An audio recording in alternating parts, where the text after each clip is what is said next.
Making his closing submissions during the Commission of Inquiry yesterday, senior counsel to the Commission, Alex Milne, speculated that there were numerous instances of corruption and dishonesty brought out during the oral hearings, and he even hinted at perjury. He did not mince words in his overall summation of the testimonies given over the past few weeks, and he began in the way he has done with questioning previous witnesses with declarations made to the Registrar of Interest. Milne did not accept any of the ministers' justifications for not making declarations properly, saying, quote, "In the end, they have by their attitude sent out quite the opposite signal, that the law is there to be ignored and that they regard themselves as being above it in any event." Milne let out harsh criticisms when it came to the issue of party finances, and in particular how political contributions were treated within the party.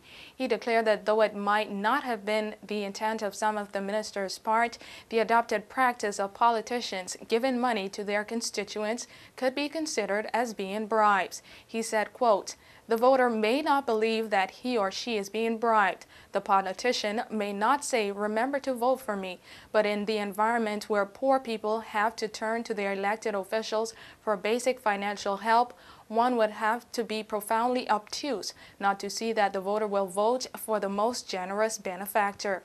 He highlighted the party's improper record in accounting keeping, noting that the party's chairman, Honorable John Hugh Gardner, failed to be able to provide an accurate figure for the number of members in the PNP party.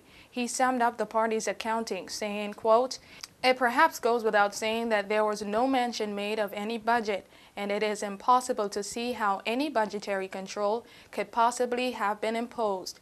Income was irregular and erratic throughout. Expenditure was seemingly uncontrolled.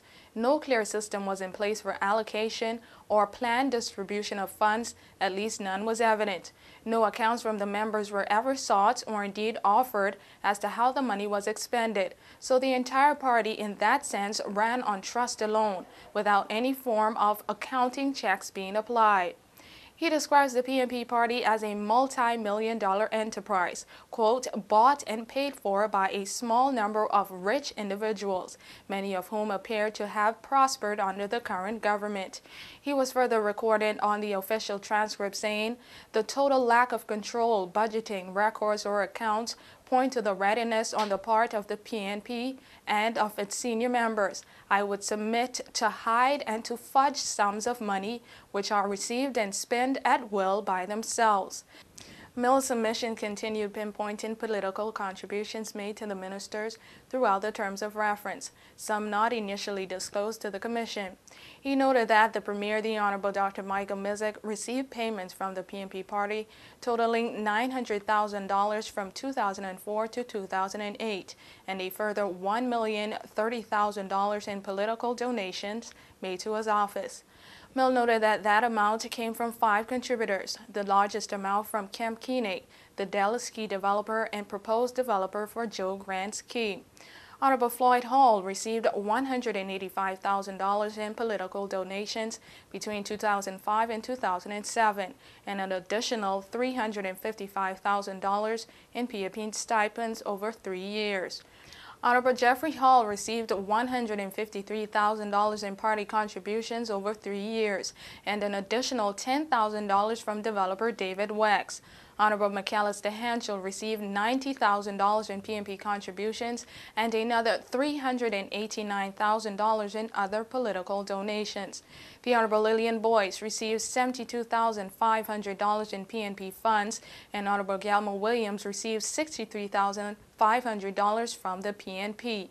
After more than 2 hours, Milne would end his submission with focus on the leader of the country. He made submissions compiled from evidence and testimony given by the Premier.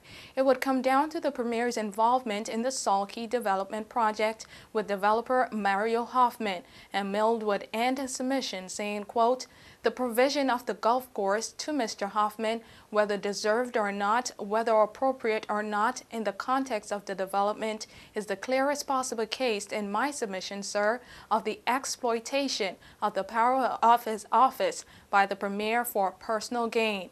It is, in one word, corrupt."